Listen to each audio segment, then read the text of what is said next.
guna memenuhi tugas dari salah satu mata kuliah yaitu asuhan kebidanan pada persalinan dengan dosen pembimbing Ibu Nia Yusnia SST MKes. Baik, kita langsung saja ke videonya. Panggul merupakan salah satu faktor yang mempengaruhi persalinan. Panggul terdiri dari dua bagian. Yang pertama yaitu bagian yang keras yang terbentuk oleh tulang-tulang. Sedangkan yang kedua yaitu bagian yang lunak yang terbentuk oleh otot-otot ligamentum. Jadi tulang panggul dibentuk oleh 4 buah tulang, yaitu ada 2 buah tulang pangkal paha yang disebut dengan os coccyx. Lalu ada 1 buah tulang kelangkang yang disebut dengan os sacrum dan 1 buah tulang tungging atau tulang ekor yang disebut os coccyx. Tulang pangkal paha atau biasa disebut os coccyx terdiri dari 3 buah tulang yang saling berhubungan satu sama lain pada acetabulum. Nah, acetabulum itu mana sih? Ini dia acetabulum yang berbentuk cawan yang berfungsi untuk melekatnya tulang pangkal paha atau biasa disebut dengan caput femoralis. Nah, dari acetabulum ke atas itu disebut dengan tulang usus atau os ilium. Sedangkan dari acetabulum ke bawah itu disebut dengan tulang duduk atau os isium. Nah, dari acetabulum ke depan ini disebut dengan tulang kemaluan atau os pubis. Tulang usus atau disebut os ilium merupakan tulang terbesar dari panggul yang membentuk bagian atas, depan, dan bagian belakang panggul. Pada bagian atas ini terjadi penebalan ya. Di sini terjadi penebalan yang disebut dengan crista iliaca. Nah, di bagian depan sini terdapat benjolan yang di atas sini disebut dengan spina iliaca anterior superior. Sedangkan yang tonjolan di bawah sini disebut dengan spina iliaca anterior inferior. Nah, yang di bagian belakang sini juga terdapat benjolan atau tonjolan yang disebut dengan spina iliaca posterior superior. Lalu di bawah sini juga ada tonjolan yang disebut dengan spina iliaca posterior inferior. Nah, dari tonjolan bawah sini terdapat cekungan yang disebut dengan incisura isidiaca mayor. Nah, pada bagian ilium di sini di depan terdapat lajor yang disebut dengan linea terminalis yang menjadi batas antara panggul besar sini dan panggul kecil. Nah, tulang duduk atau disebut os isium ini terdapat di bagian bawah tulang usus.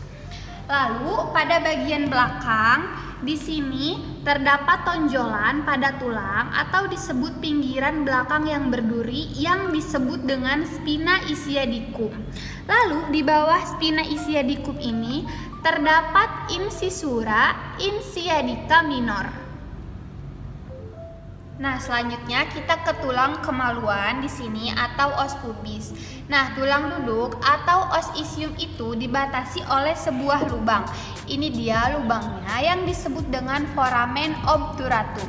Jadi, yang memisahkan tulang duduk dengan tulang pubis ini adalah foramen obturatum.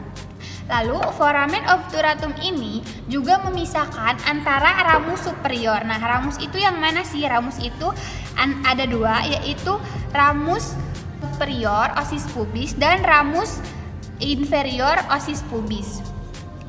Tulang pangkal paha antara kanan dan kiri itu dihubungkan oleh simfisis pubis. Nah, ini dia yang disebut dengan simfisis pubis. Nah, selanjutnya kita ke tulang kelangkang atau disebut os sacrum. Ini dia tulang os sacrum yang berbentuk segitiga yang terletak di bagian belakang. Lalu tulang os sacrum ini terdiri dari 5 ruas. Ini dia 5 ruasnya, bisa dilihat 1, 2, 3, 4, 5. Nah, di sini ada 5 ruas. Lalu permukaan belakang tulang sakrum ini gembung dan juga kasar ya. Di garis tengahnya ini terdapat cuit-cuit duri yang disebut dengan crista sacralis. Lalu di bagian tulang sakrum ini juga berhubungan dengan tulang pinggang. Ini dia. Nah, selanjutnya ini kita beralih ke os coccygis atau tulang tungging.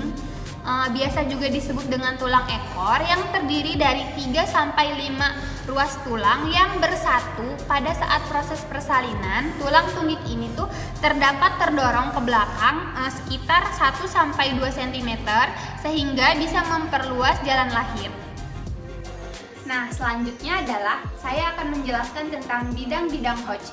Bidang Hodge itu apa sih? Bidang Hodge itu adalah garis hayal pada panggul untuk mengetahui seberapa jauh penurunan kepala janin pada panggul. Nah, bidang Hodge ini terbagi menjadi 4 bagian. Bisa dilihat di sebelah sini. Hodge yang satu itu adalah bidang datar yang melewati atas simfisis dan promontorium, dan juga bidang pada PAP atau pintu atas panggul. Hodge yang kedua yaitu Hodge yang sejajar dengan Hodge 1 dan terletak di bagian bawah simfisis. Lalu Hodge yang ketiga itu sejajar dengan Hodge yang 1 dan Hodge yang 2. Itu terletak sejajar pada bagian spina insiadica kanan dan kiri. Lalu Hodge yang keempat itu adalah Hodge yang sejajar dengan Hodge 1, Hodge 2, dan Hodge 3, yaitu terletak setinggi dengan os coccygis. Selanjutnya di sini saya akan menjelaskan tentang bidang station. Bidang station itu apa sih? Bidang station adalah istilah dari descensus, yaitu turunnya kepala di jalan lahir. Nah, dalam bidang station ini ada yang dinamakan dengan zero station. Zero station ini berarti kepala puncak sudah mengalami descensus dan setinggi spina insidiaca atau sudah menancap, atau juga bisa disebut dengan Jensman. Nah, bila kepala bayi belum setinggi spina insidiaca, maka ditandai dengan negatif. Jika sudah melewati spina insidiaca, maka ditandai dengan positif. Nah, bila min 3 itu berarti kepala bayi masih mengambang. Jika sudah plus 3 atau sudah 3 berarti kepala bayi sudah siap untuk dilahirkan.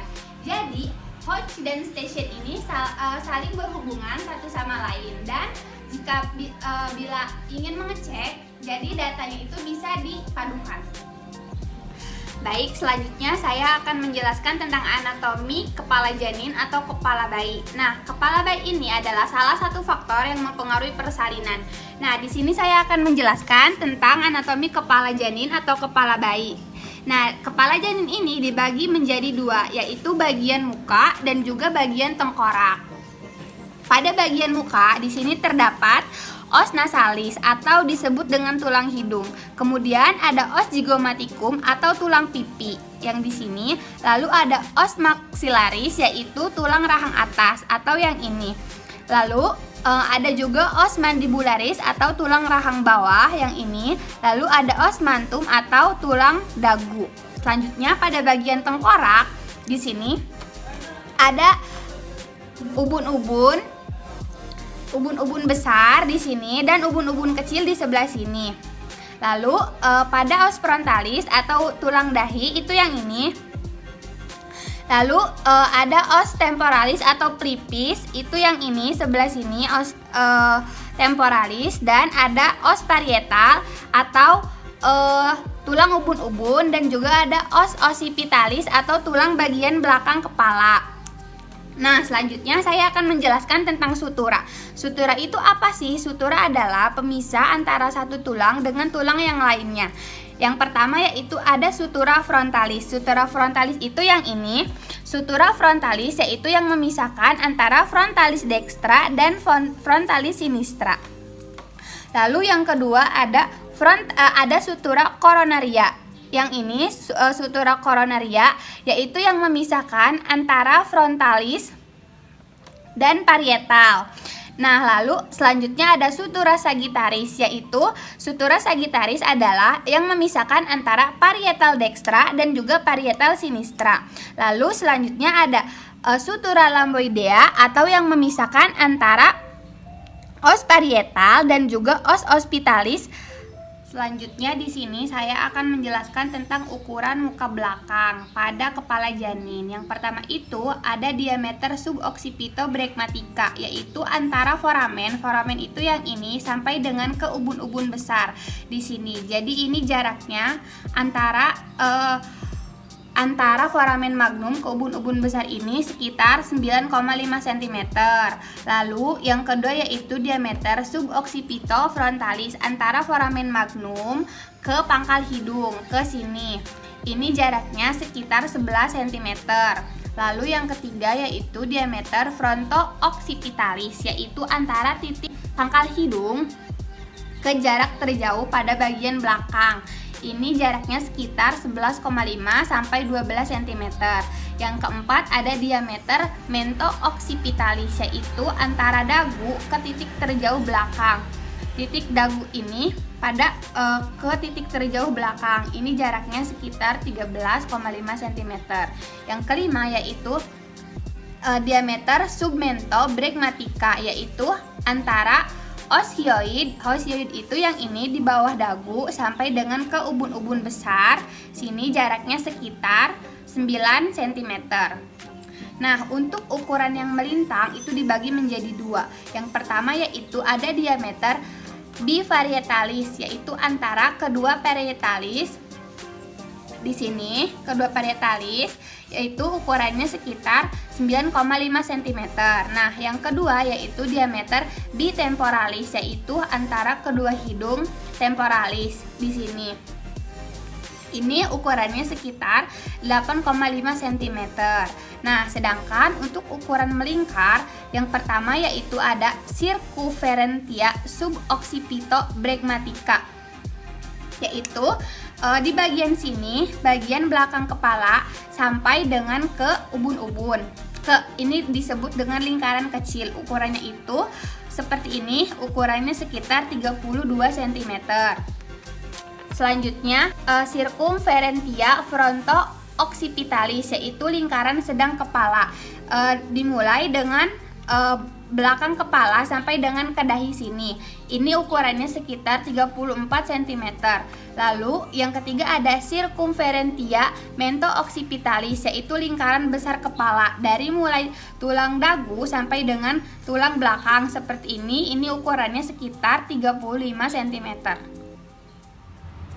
Baik, mungkin itu saja yang bisa saya jelaskan mengenai anatomi panggul dan juga anatomi kepala bayi.